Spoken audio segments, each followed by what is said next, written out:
গেছে, দেখ না গল্প হয় কিনা আজ। এই শোন তোরা শোন, রোজ তো গল্প হয়, আজ একটু অন্য কাজ করতে হবে বুঝলি। কি কাজ? বুঝলি ন্যাপলা, তোর সকালের কথাটাই সত্যি, এবার এই মন্ত্রীকেই ফাঁদে ফেলতে হবে বুঝলি।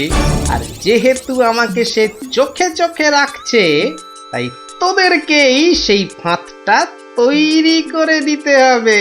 কিন্তু কোথায় মন্ত্রী? ওই যে গাছের আড়ালে। তুমি কি বলতে চাইছো বলো তো? হ্যাঁ, সে আর কি বলবো, নিজের চোখেই তো দেখলাম গোপালের বউয়ের হাতে সে কি দেমাক। আমার দিকে তাকালো, অথচ চিনতে পর্যন্ত পারলো না। তাতে কি হয়েছে?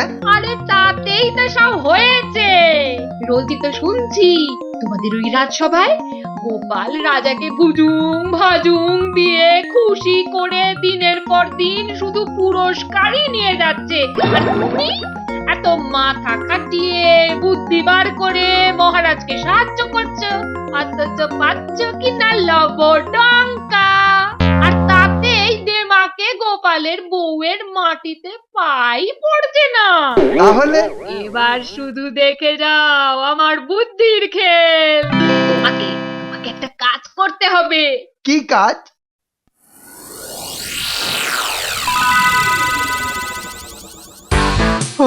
আজ বড্ড দেরি হয়ে গেল। গত সপ্তাহ থেকে আবার রাজসভায় হাজিরা খাতা চালু হয়েছে। ওরে বাবা, মাসে মাসে 3টে লাল দাগ পড়লে 2 টাকা মাইনে থেকে কাটা। বেটা বেটা সব ওই ষড়যন্ত্রী মন্ত্রীর বুদ্ধি। বাপরে বাপ। গোপাল কি তাড়াতাড়ি হাঁটে রে বাবা? তাল মেলানো যাচ্ছে না, কিন্তু পিছিয়ে পড়লে চলবে না। না, বউয়ের কথা বলে কথা, হ্যাঁ, অমান্য করলে চলে? হ্যাঁ, গোপালের প্রত্যেকটা হাঁটা চলা ভালো করে নজর রাখতে হবে। হ্যাঁ, একই গো গোপাল দাদু, তুমি ছুটছো কেন? এই, এখন কোনো কথা নয়, রাজসভায় পৌঁছতে অনেক দেরি হয়ে যাবে। এখন যাই, আমি যাই রে। কিন্তু দাদু, আজ বিকেলে গল্প হবে তো? ওরে খোকা, হবে হবে, এখন পথ ছাড় তো। ছাড়। উফ, ওরে বাবা। এই যে দাঁড়াও। আবার কি হলো রে? আচ্ছা দাদু, তোমাদের রাজসভার যে মন্ত্রী মশাই, তার চেহারাটা কেমন? আচ্ছা, এটা কি মন্ত্রীর চেহারার বর্ণনা দেবার সময়? হ্যাঁ, আহা, বলোই না। আচ্ছা বেশ, আমি বলছি, তার শরীরটা কি দেখতে অনেকটা ওই ঝাঁটার কাঠির ওপর আলুর দমের মতো? হ্যাঁ, একদম ঠিক বলেছিস। এই বাচ্চা ছেলেটা কি? হ্যাঁ, এবার আমি ছাড় তো দেখি, ছাড়। দাদু সাবধান, আমার মনে হচ্ছে মন্ত্রী বা তার মতো চেহারার কেউ বেশ খানিকক্ষণ ধরে তোমার পিছু নিয়েছে। ওই রে, আহা, মাথা ঘুরিও না, বুঝে ফেলবে তো। তুমি শুধু সাবধানে যেও, আর কায়দা করে দেখে নিও তোমার পেছনে পেছনে যে রয়েছে সে কে, তোমাদের মন্ত্রী না অন্য কেউ। বাবা, আমার কাছে গল্প শুনে মাথা যে খুলছে তাদের। হ্যাঁ? ঠিক আছে, বিকেলে সবাইকে আসতে বলি, কেমন? ঠিক আছে, আমি চললাম। এর সঙ্গেই বা গোপাল কি এত বকবক করছে? বউকে বলতে হবে। এই রে, গোপাল যে অনেকটা এগিয়ে গেল। দৌড় লাগে। এর পেছনে না দেখতে পারলে যে বাড়ির খেয়ে বেরানো ভাত হজম হবে না। কি করে দেখবো? পেয়েছি। ওহ, আবার গোপাল থামলো কেন? কিছু কিনছে মনে হচ্ছে। হ্যাঁ, গোপালের পেছন হেঁটে দৌড়ে ঠ্যাং ব্যথা হয়ে গেল। গোপাল আয়না কিনলো না, এবার হাঁটতে আরম্ভ করছে। আমিও হাঁটা শুরু করি। হ্যাঁ, বউয়ের পাল্লায় পড়ে সকাল থেকে শুধু হেঁটেই চলেছি। এইবার মক্কেলকে দেখা যাবে। বাবা, গোপাল হাঁটতে নিজের মুখ দেখছে। পাগলের কাণ্ড। ন্যাপলা তো ঠিকই বলেছিল। বেটার ছেলে মন্ত্রীটা আমার পিছু নিয়েছে কেন? সবাই গিয়ে ব্যাপারটা বুঝতে হচ্ছে।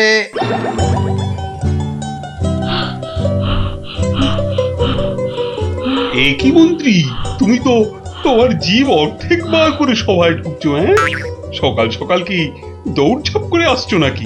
না মহারাজ, একটু গোয়েন্দাগিরি করে এলাম। কেন কেন, এই রাজ্যে কি চোর বদমাইশ বেড়ে গেছে যে তোমাকে মন্ত্রীগিরি ছেড়ে গোয়েন্দাগিরি করতে হবে? না মহারাজ, এমন এখানে অনেকে আছে যারা শুধু গুলগাপ্পা দিয়ে আপনার থেকে টাকা পয়সা পুরস্কার এসব নিয়ে যাচ্ছে। তাই নাকি? তাদের ধাপ্পাবাজি ধরার জন্য সকাল থেকে অনেক কসরত করলাম। আচ্ছা, সেই জন্যেই সকাল থেকে আমার পেছন পেছন লেগে থাকা।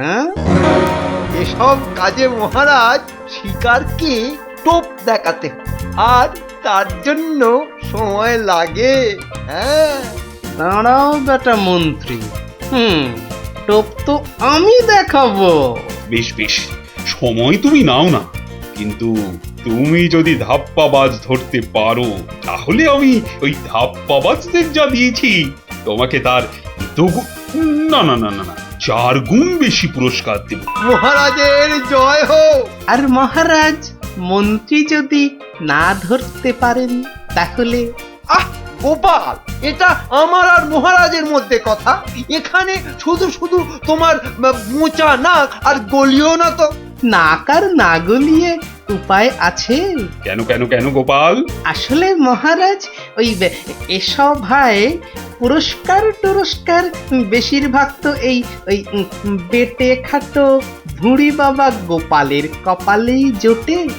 তাই বলছি, যদি আমি ধাপ্পা জোচ্চুরি করে আপনার থেকে টাকা পয়সা হাতিয়েছি, এটা গোয়েন্দাগিরিতে প্রমাণিত হয়, তাহলে আমার বোচা নাক আর বোচা কেন থাকবেই না মহারাজ। তাই বলছি যে বুঝলাম, ঠিক আছে, মন্ত্রী তার মন্ত্রীগিরিতে তো এখন অব্দি ডাহা ফেল। এখন দেখি উনি গোয়েন্দাগিরিতে পাশ করতে পারেন কিনা। পাশ করতে পারলে তো পুরস্কার আগেই বলেছি, আর মন্ত্রীগিরির মতো ওই গোয়েন্দাগিরিতেও ফেল করলে বেশি না, ওই খান 50 ডন আর খান 100 বৈঠক দিতে হবে। আর তখনও জীব অর্ধেক না বেরোলে এই প্রাসাদের চারদিকে 50 বার তো পাক দিতেই হবে। এ তো উল্টো ফেঁসে গেলাম। হ্যাঁ, না না, রাতে বউয়ের থেকে আবার বুদ্ধি ধার করতে হবে। হাসির রাজা, জ্ঞানের রাজা, রসিক রাজা। এই শিশি খুলে কাল আমি মাখবো আমার চোখে মুখে। ব্যাস, তাহলে এই মাটির নিচে রাখা নানা জায়গার সোনার মোহর আমি খালি চোখেই দেখতে পাবো। এই গোপাল দাদু আসছে। আমার কেন জানি না মনে হচ্ছে আজ গল্প হবে না। হঠাৎ তুই এই কথা বললি কেন? না, এমনি মনে হলো তাই বললাম। ন্যাপলা, কথা বলাবি না কিন্তু। ওই তো গোপাল দাদু এসে গেছে। দেখ না গল্প হয় কিনা আজ। এই শোন তোরা, শোন, রোজ তো গল্প হয়, আজ একটু অন্য কাজ করতে হবে, বুঝলি? কি কাজ? বুঝলি ন্যাপলা, তোর সকালের কথাটাই সত্যি। এবার এই মন্ত্রীকেই ফাঁদে ফেলতে হবে, বুঝলি? আর যেহেতু আমাকে সে চোখে চোখে রাখছে, তাই তোদেরকেই সেই ফাঁদটা তৈরি করে দিতে হবে। কিন্তু কোথায় মন্ত্রী? ওই যে গাছের আড়ালে। যা বলছি মন দিয়ে শোন শুধু। সোনার মোহর কটা রাখ। আমি বাড়ি চলে যাবার পর আমার সভায় যাবার পথে 10 পর পর গাছের তলায় এই মোহরগুলো একটা করে পুঁতে রাখবি, বুঝলি? কেন কেন? ওরে, এটাই তো দাদুর বুদ্ধি। আর সন্ধে নেমে এলে না থাক, এটা আমি নিজে করে নেব। দাদু তুমি বলো না, আমি চলে আসবো তোমার কাছে সন্ধ্যাবেলা। ঠিক আছে রে, আমি এখন বাড়ি যাই, বুঝলি? ওষুধটা তো তৈরি করতে হবে। বাহ, যেটা খেয়ে মন্ত্রী আমাদের ফাঁদে পড়বে। ন্যাপলা, কি হয়েছে বলতো? এখন চল, গোপাল দাদু যে কাজটা দিয়েছে আগে সেটা করি। তাই চল।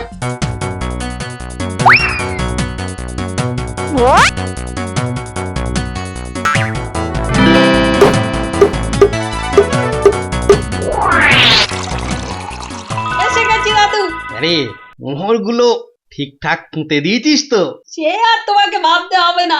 বাহ বাহ বাহ বাহ বাহ, বেশ বেশ বেশ।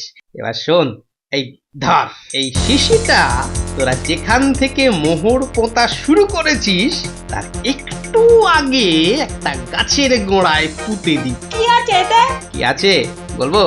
বিছুটি পাতার রস। কি হবে এটা দিয়ে? মন্ত্রীকে জব্দ করা হবে।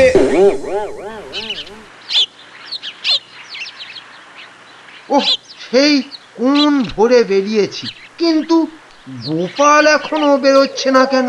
হ্যাঁ, দুর্গা দুর্গা দুর্গা দুর্গা, মা মাগো তুলে নিও, নইলে সোনার মোহর পাইয়ে দিও মাগো। যত সব বুঝরুক, এবার গোপালের পিছনি।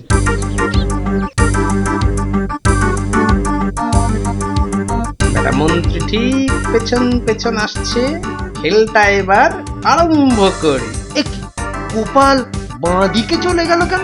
হ্যাঁ, জয় মা, জয় মা, হয় তুলে নে নয়তো সোনার মোহর দে মা, জয় মা। এই তো, এই তো কাল রাতে স্বপ্নে যা দেখেছি ঠিক সেই মতোই পেয়েছি শিশি। এবার এর থেকে কিছুটা মেখে নি মুখে, তাহলেই মাটির তলায় যা আছে সব আমার চোখের সামনে চলে আসবে। গোপাল বেটা বলে কি? হ্যাঁ, তাহলে ওই শিশির ভেতরে যা আছে সেটা মুখে চোখে মেখে নিলেই তো কেল্লা ফতে। হ্যাঁ, মাটির তলায় যেখানে যা সোনা দানা পোতা আছে সব দেখা যাবে। বাবা বাবা বাবা বাবা, নি এবারে যাত্রা শুরু করি। ঠিক মনে হচ্ছে ওই গাছের তলায় একটা ঠিক ঠিক ঠিক একটা মোহর রয়েছে সোনার। দেখি তো খুঁড়ে, দেখি দেখি দেখি, এই তো। জয় মা, জয় মা, বড় কৃপা তোমার, সব ওই শিশির রসের জাদু। এটা আবার গোপালের ধাপ্পা নয় তো? তাহলে সোনার মোহর যে গাছের গুঁড়ির তলায় রয়েছে দেখতে পেল কি করে? হ্যাঁ, না আর একটু দেখি বরং। আবার দেখতে পাচ্ছি, আবার পাচ্ছি মা। সত্যি ধন্য তুমি মা, ধন্য তোমার দেওয়া শিশি। আবার কি পাবে নাকি সোনার মোহর? হ্যাঁ, আবার পেয়েছি। না, এ তো ধাপ্পা নয়, এ তাহলে সত্যি, এ তো ওই শিশির কেরামতি। হয়তো হয়তো গোপাল আর একটা মোহর পেল। হ্যাঁ, এবার তো এই শিশিটাকে বিশ্বাস করতেই হচ্ছে। হ্যাঁ, এসব শিশি টিশি আছে বলেই গোপাল একে তাকে মহারাজকে ধাপ্পা দিয়ে এটা ওটা বাগিয়ে নিচ্ছে। আরে আবার একটা পেয়েছি। না, এবার আর মোহর কুড়ালে হবে না, রাত সবাই দেরি হয়ে যাচ্ছে। যাই যাই যাই, অন্য আরেকদিন আসা যাবে।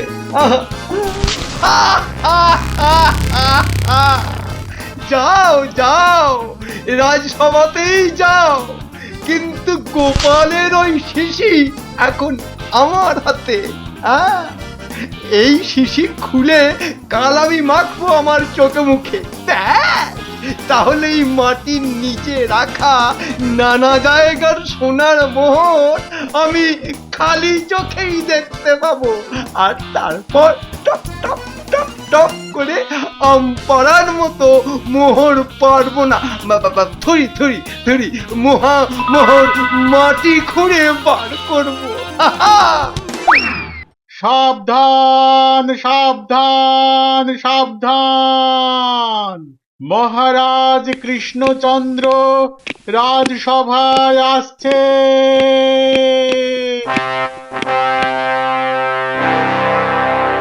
কি হলো মন্ত্রী, তুমি এরকম হাঁপাক হাঁপাক করছো কেন? কিছু বলবে নাকি?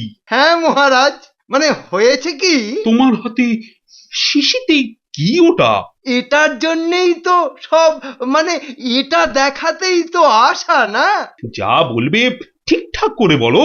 আসলে এই শিশির তেলটা মুখে মাখলে মাটির তলায় সোনা দানা যা আছে না, সব খালি চোখে দেখা যায়। তুমি কি আজকাল আবার জাদু টাদু শিখছো নাকি মন্ত্রী? না মহারাজ, এ আমার স্বপ্নে পাওয়া তেল। বেটা যা শুনেছে সব একেবারে উগরে দিচ্ছে। তার কথা না বাড়িয়ে তেলটা মেখেই দেখাও। মহারাজ, আমি মাখলে তাহলে এই প্রাসাদের কোথায় কি সোনা দানা লুকোনো আছে সব দেখে ফেলবো। তাই বলছিলাম যে আপনি নিজে মাখলেই সব থেকে ভালো হয়। তাই তো, ঠিকই বলেছ। দাও দাও তাহলে তেলটা। এই রে, এই যে ঘটনা অন্যদিকে ঘুরে যাচ্ছে। মহারাজ, মনে হয় মন্ত্রী মশাইয়ের রাতে ভালো ঘুম হয়নি, পেট গরম হয়েছে, আর তাই এই অবাস্তব কথাবার্তা বলছেন। গোপাল, মুখ সামলে কথা বলবে কিন্তু। হ্যাঁ, আমি নিজে স্বপ্নে দেখেছি। হ্যাঁ, আগে ওই স্বপ্ন তো আপনি দেখেছেন, আমরা তো আর দেখিনি। এই কথা, এই কথা। আচ্ছা, ঠিক আছে, তবে আমি নিজে মেখেই দেখাচ্ছি এই তেলের ক্ষমতা। হ্যাঁ,